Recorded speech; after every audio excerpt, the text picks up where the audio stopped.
Olá, o meu nome é Pedro Brito, sou associado na Nova SBE e diretor da iniciativa Voice Leadership. Esta iniciativa pretende apoiar pequenas e médias empresas a tornarem-se mais competitivas através da aquisição de conhecimento e promovendo também o acesso a uma rede de contactos relevantes para apoiar o seu crescimento. Para além do programa formativo presencial, a iniciativa conta também com conteúdos complementares online que pretendem explorar temas mais específicos do interesse das PMEs.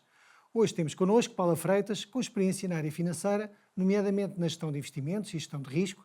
Tem vindo a desenvolver a sua atividade em diferentes geografias, Porto, Lisboa, Madrid, São Paulo e Luxemburgo, em empresas de pequena, média e de grande dimensão. Uma das suas áreas de especialidade é o reporte de controle. E hoje vou ter a oportunidade de falarmos novamente, Paula, sobre reporte de controle. Conta-me um pouco sobre para que é que serve a função de reporte de controle, qual é que é a periodicidade, quem são os destinatários. Dá-nos assim um pouco o enquadramento e a relevância para empresas de pequena e média dimensão, que, como tu sabes, muitas vezes podem ter diferentes estadios de vida. Quando é que isto deve ser implementado? Conta-nos um pouco sobre a tua experiência nesta matéria. Ok.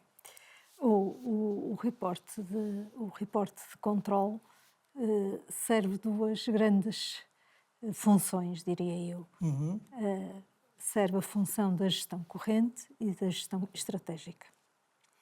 Da gestão corrente, porque aí vai ser evidenciado onde nós podemos atuar para melhorar processos, para incrementar eficiências, para reduzir custos, para evitar erros, para às vezes alterar circuitos ou formas de trabalhar. A nível de estratégia, vai-nos mostrar as vantagens comparativas que nós temos, vai-nos mostrar as ameaças, vai-nos mostrar as nossas forças e as nossas oportunidades. E às vezes as nossas desvantagens, não é? Também os nossos pontos fracos. E também vai dar sinais onde nós poderemos fazer inovação, onde nós podemos inovar. E, portanto, o report tem esta função bastante lata que é importante para as empresas.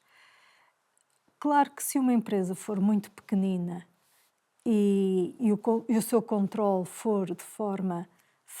o controle existir, mas de forma não formal, não é? De uma forma mais informal, não vai haver reporte.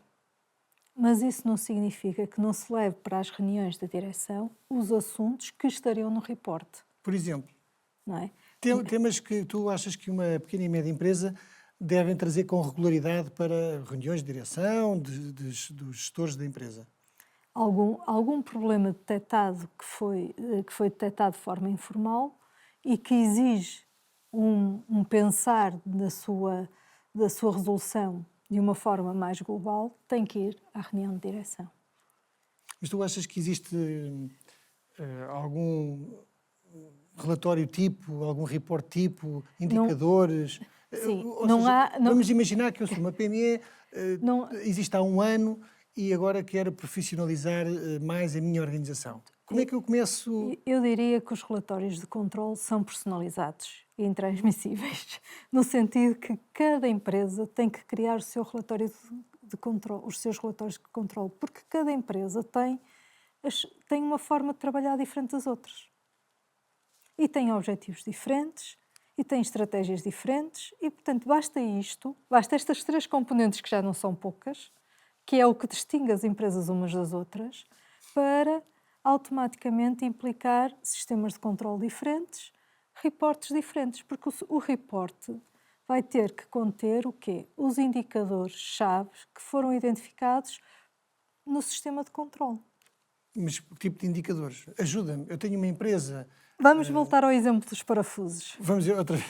Falámos no último podcast de uma empresa de parafusos. Vamos voltar ao exemplo de parafusos. Vamos pensar que nós queremos monitorar, não sei qual é o português de Portugal ou o português de Brasil, mas pronto. a taxa de crescimento de um parafuso específico, a taxa de vendas mensal daquele parafuso, em termos homólogos. E nós identificamos que aquele parafuso é estratégico, é um produto estratégico, portanto queremos saber como é que se comporta as vendas daquele produto. Nós temos esse indicador que resulta de quê? Desta análise que identificou este indicador como relevante, portanto mensalmente ou periodicamente, que também a periodicidade do relatório depende do negócio, e pode haver indicadores que sejam analisados de forma mais curta, não é? Mais tempestiva, e outros que podem ser analisados de uma forma com um período mais alargado. Portanto, não tem que ser tudo mensalmente, não tem que ser tudo semanalmente, não tem que ser tudo diariamente, não tem que ser ou trimestralmente, não é? Portanto, pode haver aqui combinações de tempos para cada indicador, tendo em conta o custo que pode implicar a recolha de informação e a importância dessa recolha tão atempada ou tão frequente face à leitura que podemos tirar dela, não é? Portanto, há que ter sempre esta noção do custo-benefício, da dimensão e estar tudo adequado à dimensão da empresa, porque senão a empresa também não existe para fazer controle, a empresa existe para funcionar e o controle existe para dar valor à empresa para ela continuar a funcionar. Portanto, vamos pôr a função de controle neste âmbito. Mas vamos voltar ao exemplo, não é? Portanto, há um indicador, mas o indicador não é para ser seguido só mensalmente qual é a taxa de venda. Não, tem que haver um indicador e tem que haver um valor de referência com que esse indicador vai ser comparado mensalmente. E esse valor de referência, vamos pensar que queríamos que aquele produto crescesse, que a taxa de crescimento das vendas fosse, em termos homólogos, fosse 7%. Portanto, esse era o valor de referência. Se a minha taxa mensal for superior a 7, temos um desvio positivo. Se for inferior a 7, temos um desvio negativo. E agora temos outro valor que temos que monitorizar e definir o que é aceitável ou não para a empresa. É quando ela é inferior, porque nós aqui entramos com a noção de risco, não é? A noção de risco, o risco é nós termos um evento diferente daquele do valor esperado. Tanto pode ser positivo como negativo. Claro. Mas geralmente nós preocupamos quando ele é negativo. E por isso é que só falamos no risco, parece que o risco é sempre o risco de não atingirmos o objetivo. Mas, na verdade, a definição completa de risco é sair fora do esperado, pelo bem ou para o mal. Mas vamos pensar que, então, se há aqui a possibilidade de termos um desvio, nós podemos dizer, atenção, há um sinal de alerta vermelho se o desvio for superior a menos 1%, porque eu vou comparar a minha taxa efetiva com a objetivo. Portanto, se ele ficar abaixo 1% do objetivo, o meu desvio acende sinal vermelho.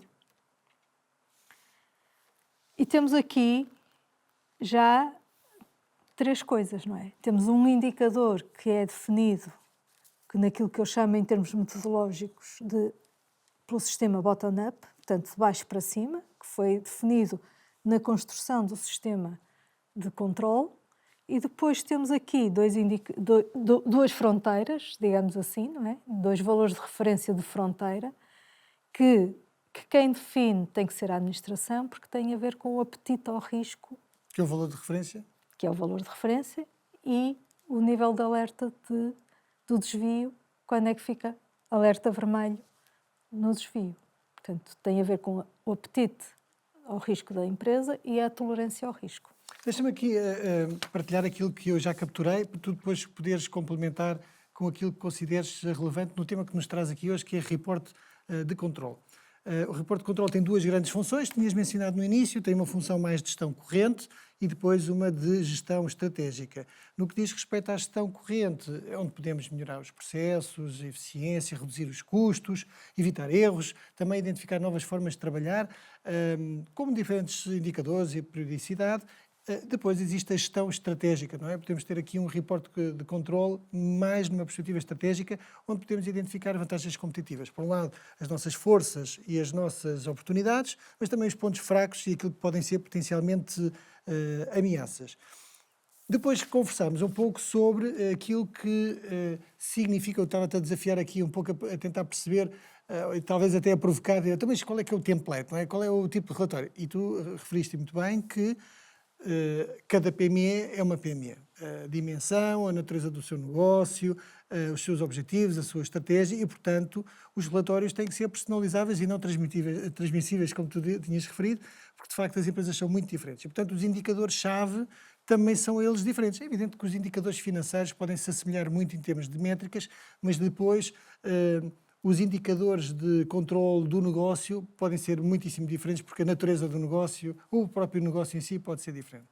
Utilizámos novamente, como tínhamos utilizado num outro podcast, o exemplo da fábrica de parafusos, em que davas o exemplo, para ilustrar aqui a questão dos indicadores-chave, o indicador que era, por exemplo, a taxa de crescimento de vendas de um determinado parafuso, comparativamente com o ano anterior, com o período anterior.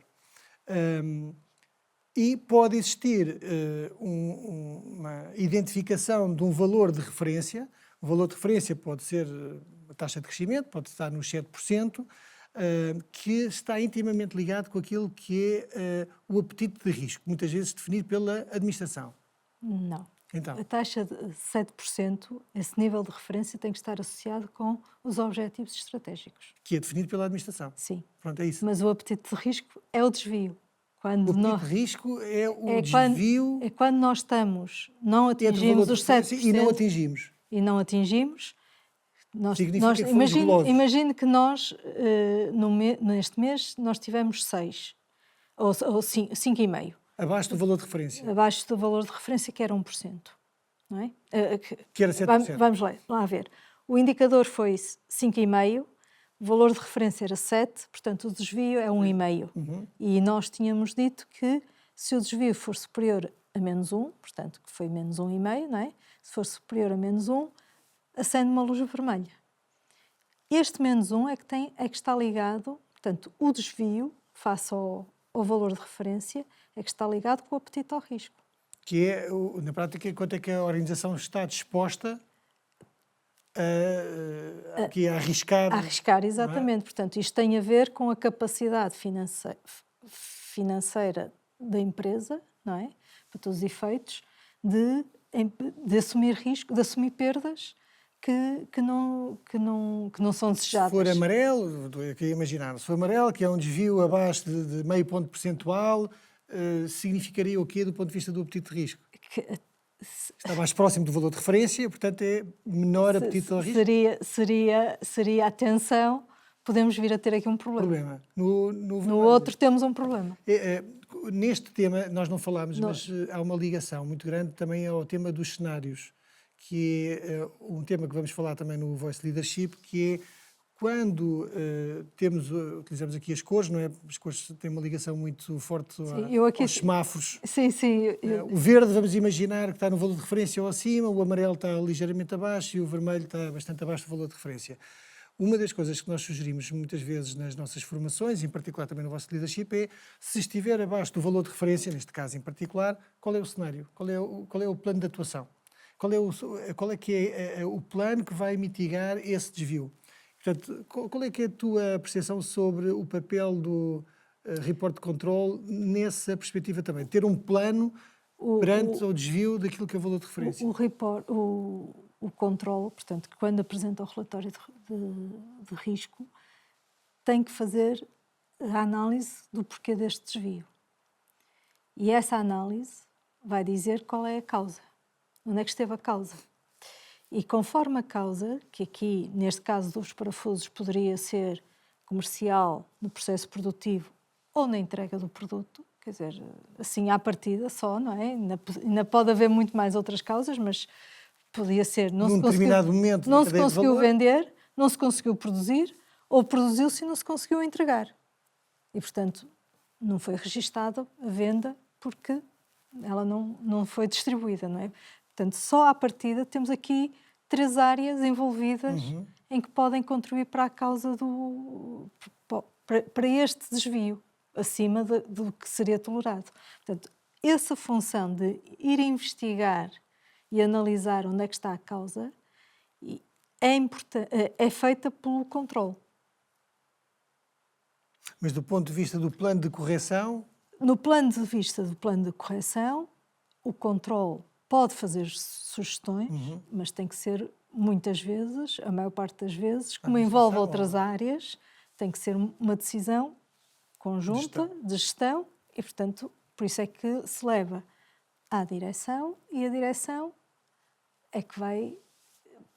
O controle pode fazer sugestões, pode fazer análise assim, atenção, que isto aqui é pontual, isto já não é pontual porque...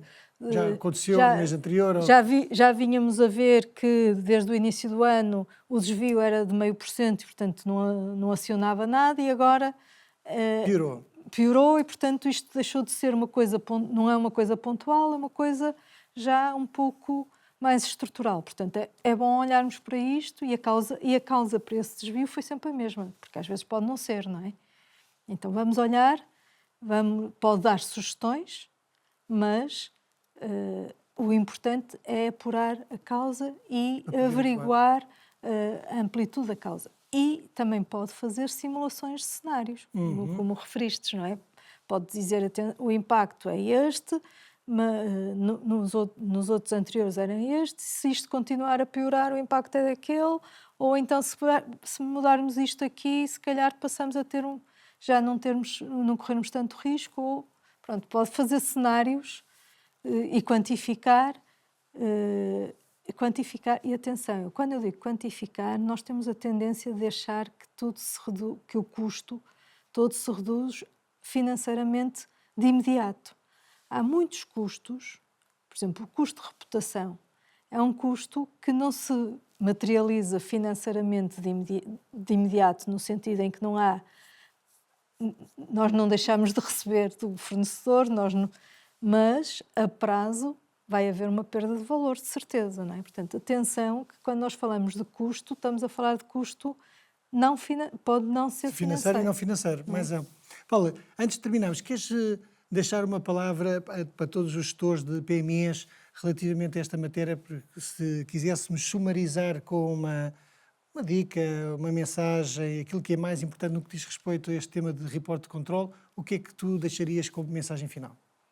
Isto é uma pergunta engraçada, agora para o final. Mas o que eu gostaria mesmo de dizer é que o controle e consequentemente, a formalização do controle que vai dar origem aos relatórios é uma função que cria valor na empresa. Cria valor na empresa porquê? Porque torna a empresa mais resiliente e a importância dessa resiliência na empresa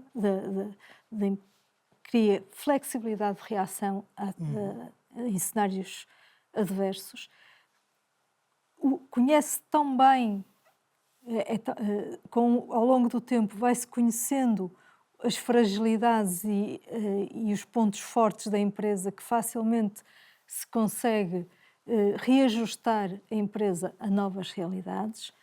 E nós, se considerarmos que a empresa existe para ser durável, então ela tem que criar condições de resistência às adversidades e de processos contínuos de melhoria, de performance, de eficiência, de produtividade, que só assim é que ela fica sustentável. Perfeito. Paula, uma vez mais, muitíssimo obrigado e espero ver-te em breve aqui no podcast do Voice Leadership. Obrigada. Obrigado. Eu é que agradeço.